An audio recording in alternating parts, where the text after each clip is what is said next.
కాకినాడ జిల్లా తుని కాన్స్టిట్యున్సీ. ఇక్కడ 2014లో వైసీపీ నుంచి దాడిశెట్టి రాజా గారు టీడీపీ అభ్యర్థి అయిన యనమల కృష్ణుడి గారి మీద 18,573 ఓట్ల మెజారిటీతో గెలవడం జరిగింది. ఫైనల్ గా ఇక్కడ ఈ తుని సీట్ ని వైఎస్ఆర్సీపీ అభ్యర్థి కైవసం చేసుకోవడం జరిగింది.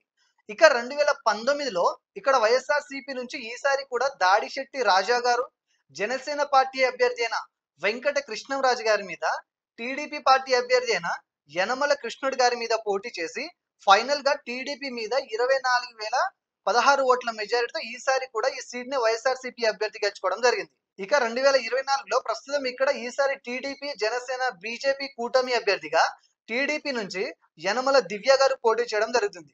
ఇక వైఎస్ఆర్సీపీ నుంచి ఈసారి కూడా దాడిశెట్టి రాజా గారు ఇక్కడ పోటీ చేయడం జరుగుతుంది.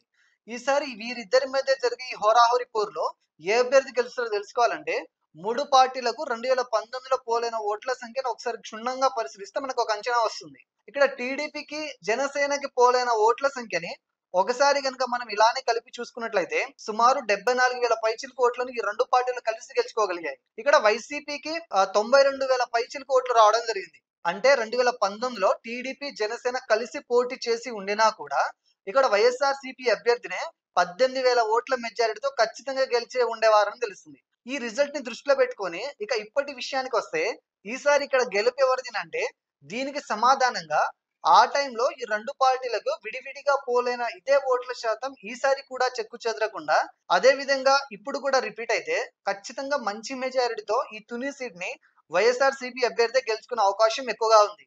కానీ ఇక్కడ పోటీ చేసేది కూటమి నుంచి నూతన అభ్యర్థి కావడం వల్ల ఇక్కడ ఫలితం క్లీన్ కాంటెస్ట్ గా మారబోతుంది.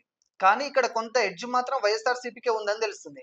కానీ ఈ గెలుపు అన్నది కొత్తగా ఈసారి పోలవ్వబోయే యువత ఓట్ల మీద కూడా ఆధారపడి ఉంటుంది. మారిన సమీకరణాలను బట్టి యువత ఎటువైపు మొగ్గు చూపితే ఆ పార్టీనే ఈ నియోజకవర్గాన్ని కూడా కైవసం చేసుకునే అవకాశం ఉంది. ఇకపోతే నెక్స్ట్